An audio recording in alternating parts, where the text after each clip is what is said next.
ছিল। আল্লাহ পাক রব্বুল আলামিন শনিবার দিন মাছ ধরা থেকে বিরত থাকতে আদেশ করেছেন, কিন্তু তারা তা শুনেনি। আল্লাহ এবং তার নবীর কথা অমান্য করার ফলে তারা সকলেই বাদরে রূপান্তরিত হয়ে গেল। সেই মুহূর্তে আরেকজন মেয়ে লোক বলল, এখন আপনারা যদি দাউদ আলাইহিস সালামের নিকট এদের হয়ে ক্ষমা প্রার্থনা করেন তাহলে হয়তো জীবন ফিরে পাবে। তখন ওই লোকগুলি বলল, সময় থাকতে এ বিষয়ে খেয়াল করিনি, আমাদের তো কিছুই করার নেই, তবুও আমরা এই বিষয়টি হযরত দাউদ আলাইহিস সালামের নিকটে গিয়ে বলবো। এই বলে তারা সেখান থেকে বিদায় নিয়ে গেল। একদল লোক তাদের পক্ষ থেকে হযরত দাউদ আলাইহিস সালামের নিকট এসে হাজির হলো এবং নবীকে বলল, তাদেরকে ক্ষমা করে দিন এবং মানুষের রূপ ফিরিয়ে দিন। তাদের এই কথা শুনে হযরত দাউদ আলাইহিস সালাম বললেন, ক্ষমা করার মালিক তো একমাত্র আল্লাহ পাক রব্বুল আলামিন। আল্লাহ তাআলা যদি ক্ষমা করেন তাহলে করতে পারেন, কিন্তু আমার কিছুই করার নেই। অনেক তাফসীর কারকগণ উল্লেখ করেছেন ওই বাদরগুলি মাত্র 3 দিন বেঁচে ছিল, তারপরে ওই জাতি ধ্বংস হয়ে গেল। আর যারা আল্লাহকে ভয় করেছিল, দাউদ আলাইহিস সালামের কথা মেনে চলতো, আল্লাহ পাক রব্বুল আলামিনের হুকুম আহকাম মেনে চলতো, তাদের কিছুই হয়নি। অতঃপর তারা সুখে শান্তিতে বসবাস করতে লাগলো। একদিন বনি ইসরাইলের কতগুলো লোক এসে হযরত দাউদ আলাইহিস সালামকে বলল, হুজুর, আমাদেরকে কিয়ামতের কিছু আলামত দেখান যাতে আমাদের ঈমান আরো মজবুত হয়। তখন হযরত দাউদ আলাইহিস সালাম বনি ইসরাইলের লোকদেরকে বললেন, আগামী 3 দিন পরেই ঈদ, তোমরা ঈদের দিন ময়দানে এসো, তাহলে তোমরা কিছু কিয়ামতের নমুনা দেখতে পাবে। এই বলে তিনি তাদেরকে বিদায় করলেন। ওই সময় বনি ইসরাইল সম্প্রদায়ের মধ্যে একজন ধনী ব্যক্তি ছিল, তার অনেক টাকা পয়সাও ছিল। ওই ব্যক্তির একটি শখের গরু ছিল। গরুটি দেখতে যেমন সুন্দর ছিল, তেমনি মালিক তাকে স্বর্ণ রূপ হিরে জহরত দিয়ে এমনভাবে সুন্দর করে সাজিয়ে রাখতো যাতে ওটার প্রতি একবার কারো দৃষ্টি পড়লে সে আর চোখ ফেরাতে পারত না। ধনী ব্যক্তি গরুটি মাঠে মুক্তভাবে ছেড়ে দিত। গরু দিনের বেলায় মাঠে চড়তো আর রাত্রি বেলায় এসে মহাজনের ঘরে শুয়ে থাকতো। একদিন মহাজনের এই গরুটি নিখোঁজ হলো। তখন মালিক চতুর্দিক লোক লাগিয়ে গরুটির খোঁজ খবর নিতে লাগলো। কয়েকদিন যাবৎ সে অস্থির হয়ে শহরের সর্বত্র গরুর অনুসন্ধান করলো, তবুও গরুর কোনো হদিস পাওয়া সম্ভব হলো না। তখন মালিক ঘোষণা দিল, যে ব্যক্তি গরুর খোঁজ দিতে পারবে তাকে 10,000 দিনার পুরস্কার দেওয়া হবে। পুরস্কারের খবর শুনে বহু লোক গরুর সন্ধানে ব্যস্ত হয়ে পড়ল। বনি ইসরাইলের মধ্যে সেই যুগে অনেক আল্লাহর ওলি বুজুর্গ নেককার ব্যক্তি ছিলেন। তাদের মধ্যে একজন নেককার মহিলা ছিলেন। সেই মহিলাটি ছিল অত্যন্ত ধর্মপরায়ণ। সে দিবারাত্রি আল্লাহ তাআলার ইবাদত বন্দিগির মধ্যে কাটাতো।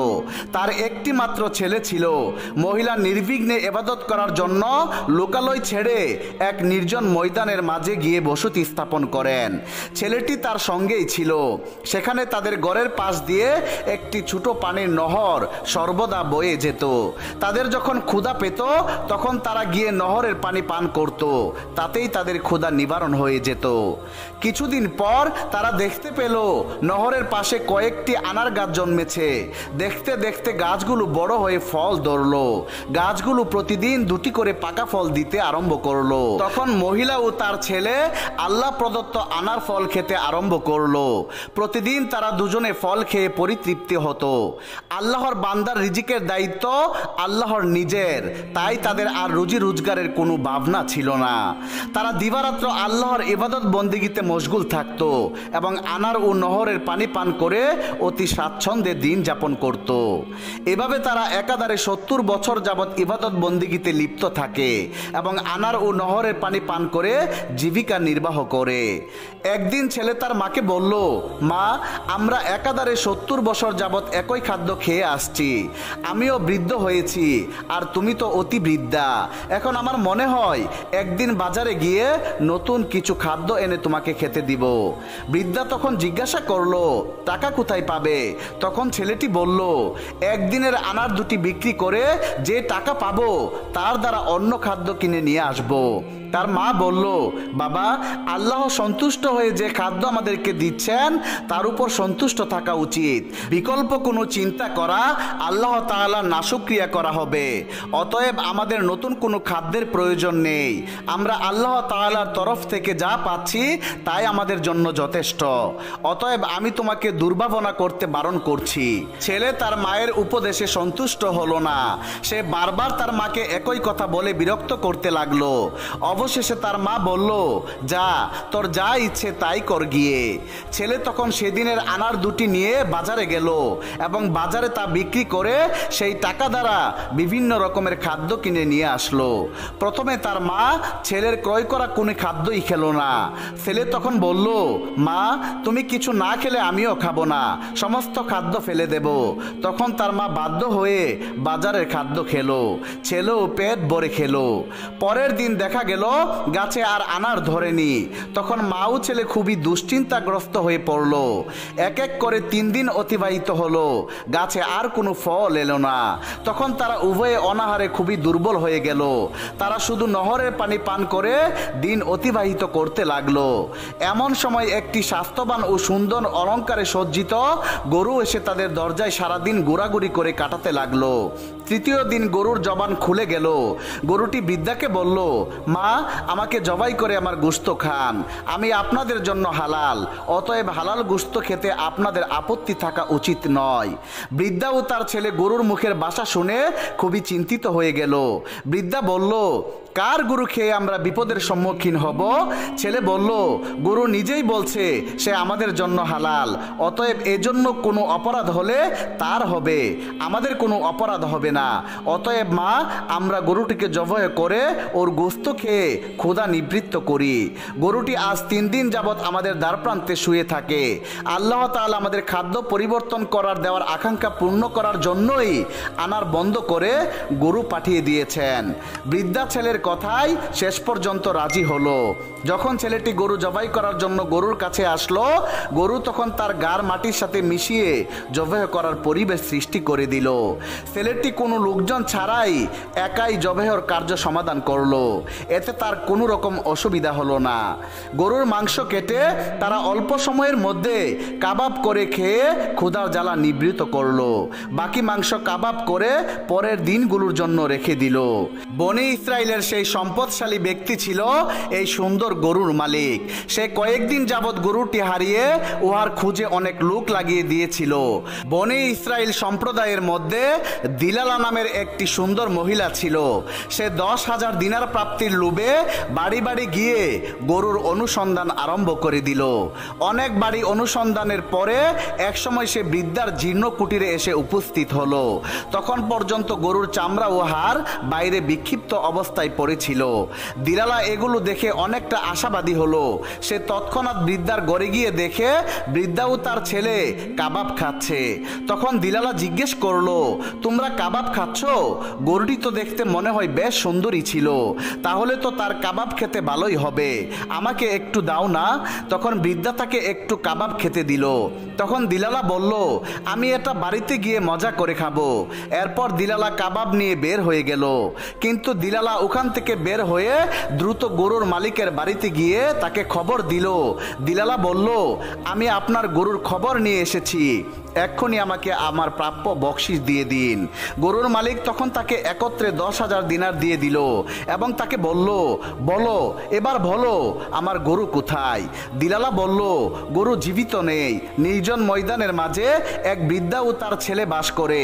তারা ইবাদতের বান করে, ওখানে ইবাদতখানা তৈরি করে সেখানে দিন রাত ইবাদতের নামে চুরি ডাকাতি করছে। গতদিন তারা আপনার গরু জবাই করে কাবাব তৈরি করে খেয়েছে। গরুর হাড় ও চামড়া সেখানে পড়ে আছে, মাংসও তাদের গড়ে আছে। আপনি এক্ষুনি লোক পাঠিয়ে তাদেরকে বন্দি করুন, অন্যথায় তারা পালিয়ে যাবে। ধনী ব্যক্তি তখনই খলিফা দাউদ আলাইহিস সালামের নিকট গিয়ে সবিস্তারে সমস্ত ঘটনা খুলে বলল। হযরত দাউদ আলাইহিস সালাম ধনী ব্যক্তির বর্ণনার পরিপ্রেক্ষিতে বৃদ্ধা ও তার ছেলেকে বন্দি করে নিয়ে আসার জন্য লোক পাঠিয়ে দিলেন। এ সময় হযরত জিবরাইল আলাইহিস সালাম সেখানে উপস্থিত হয়ে হযরত দাউদ আলাইহিস সালাম সালামকে ইবাদতখানায় ডেকে নিয়ে আসলেন। নিবৃত স্থানে হযরত জিবরাইল আলাইহিস সালাম বললেন, হে আল্লাহর খলিফা, আপনার নিকট বনি ইসরাইলের ধনী ব্যক্তি যে অভিযোগ দায়ের করেছে সেটা এক বিরাট রহস্য। এই ধনী ব্যক্তি এক সময় বৃদ্ধার স্বামীর চাকর ছিল। বৃদ্ধার স্বামী ছিল অনেক বড় একজন ব্যবসায়ী। এক সময় সে চাকরকে নিয়ে ব্যবসার উদ্দেশ্যে সিরিয়া যাত্রা করেন। তখন তিনি 500 উট ও ছাগল এবং অন্যান্য মালপত্র নিয়ে যাত্রা করেন। প্রতিমধ্যে এক নীরব স্থানে যাত্রা বিরতি করেন এবং সেখানে তিনি রাত্রি যাপনের চিন্তা করলেন।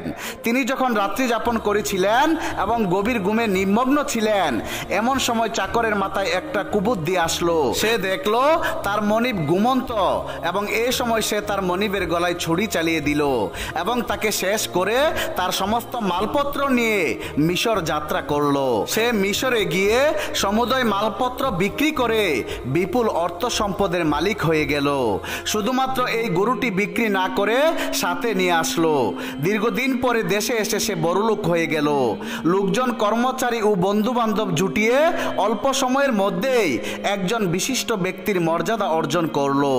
অনেকে তার মনিবের কথা জিজ্ঞাসা করলে সে জানালো যে সে বহুদিন পূর্বে একাকী সিরিয়া গিয়েছে, তারপরে তার আর কোনো সাক্ষাৎ হয়নি।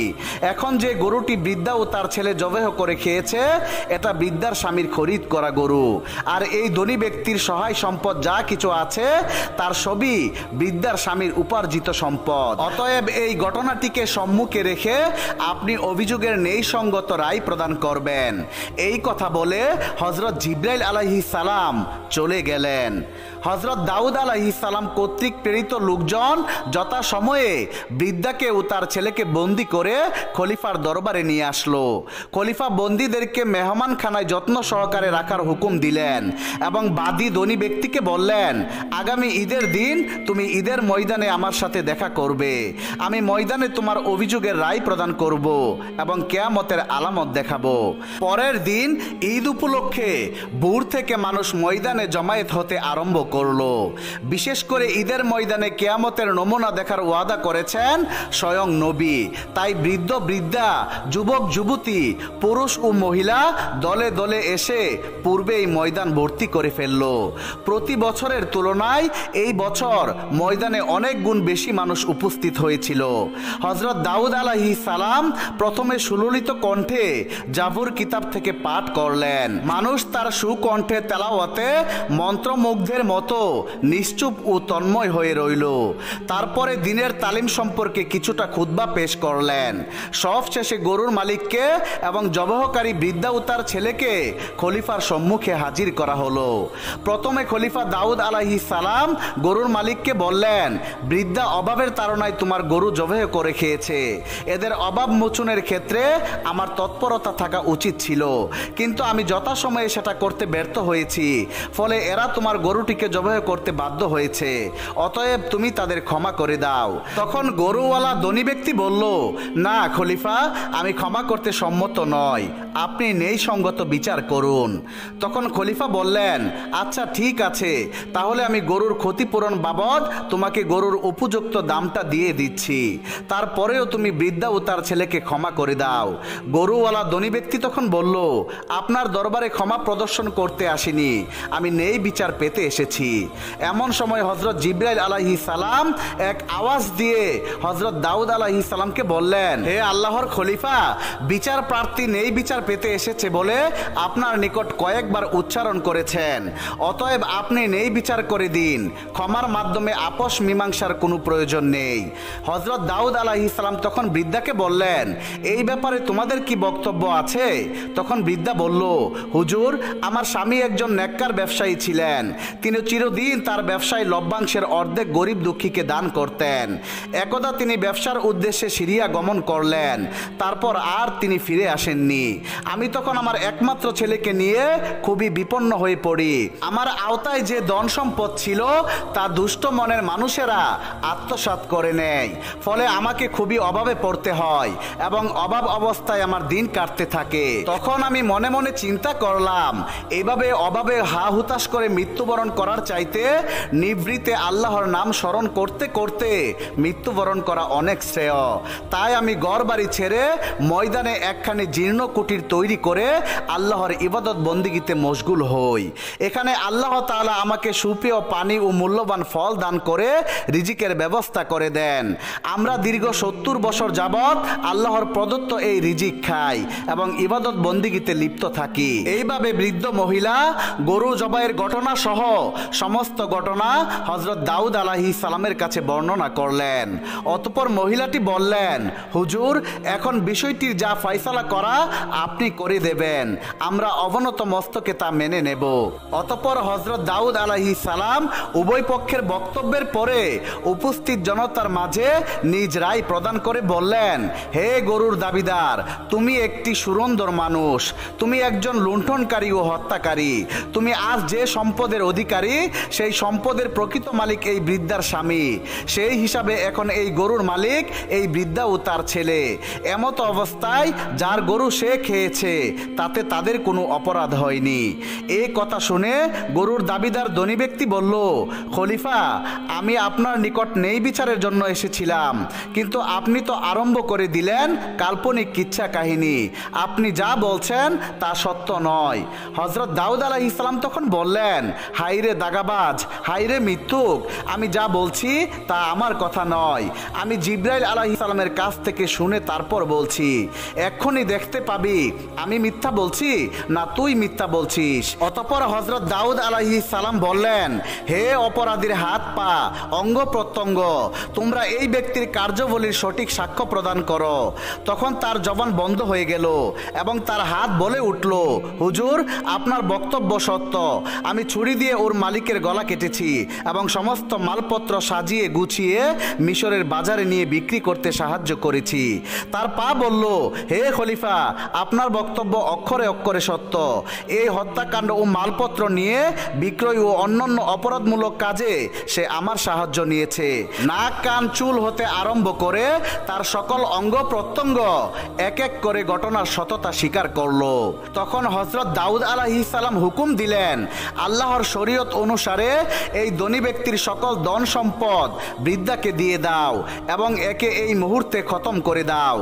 অল্প সময়ের মধ্যে খলিফার আদেশ কার্যকরী হলো। ঈদের ময়দানে খোলা জায়গায় তার মৃত্যুদণ্ড কার্যকর করা হলো এবং দেশ রক্ষা বাহিনী পাঠিয়ে তার সকল সম্পদ বাজেয়াপ্ত করে বৃদ্ধার মালিকানায় পৌঁছে দেওয়ার ব্যবস্থা করা হলো। বৃদ্ধা ও তার ছেলে হযরত দাউদ আলাইহিস সালামের রায় শুনে ময়দানে আল্লাহর দরবারে সেজদায় অবনত হলেন। বনি ইসরাইলরা সমস্ত ঘটনা দেখে আল্লাহ তাআলার উপর অধিক আস্থাবান হলেন। হযরত দাউদ আলাইহিস সালাম বললেন, তোমরা কিয়ামতের এক বিরাট আলামত দেখলে। পৃথিবীতে যে যা কিছু করো না কেন তার সততা প্রমাণের জন্য তোমাদের অঙ্গ প্রত্যঙ্গের সাক্ষ্য প্রদানই যথেষ্ট। কিয়ামতের দিন এরাই হবে তোমাদের কৃতকর্মের সাক্ষী। অতএব তোমরা কিয়ামতের ভয়াবহ দিনে উদ্ধার লাভের জন্য শরীয়ত পালনে প্রতিজ্ঞাবদ্ধ এবং কোনো খারাপ কাজ করার আগে 100 বার চিন্তা করে নিও। আমার হাত পা সব কিছুই খারাপ কাজের সাক্ষী হচ্ছে এবং তারাই কিয়ামতের দিন আমার বিরুদ্ধে সাক্ষ্য দিবে। যে হাত দিয়ে তুমি খারাপ কাজ করছো এই হাতই কিয়ামতের দিন তোমার বিরুদ্ধে সাক্ষী দিবে। এভাবেই তোমার শরীরের প্রতিটি অঙ্গ প্রত্যঙ্গ কিয়ামতের দিন তোমার বিরুদ্ধে সাক্ষী দেবে। আল্লাহ রব্বুল আলামিন বলেছেন, কিয়ামতের দিন আমি তাদের মুখের মধ্যে মোহর এঁটে দেব এবং তারা যা খারাপ কাজ করেছে এই খারাপ কাজগুলোর সাক্ষী তাদের হাত পা দেবে। অতএব সাবধান। আল্লাহ রব্বুল আলামিন আমাদের সকলকে পরিপূর্ণ ঈমানদার হয়ে দুনিয়া থেকে বিদায় নেওয়ার তৌফিক দান করুন। আমিন।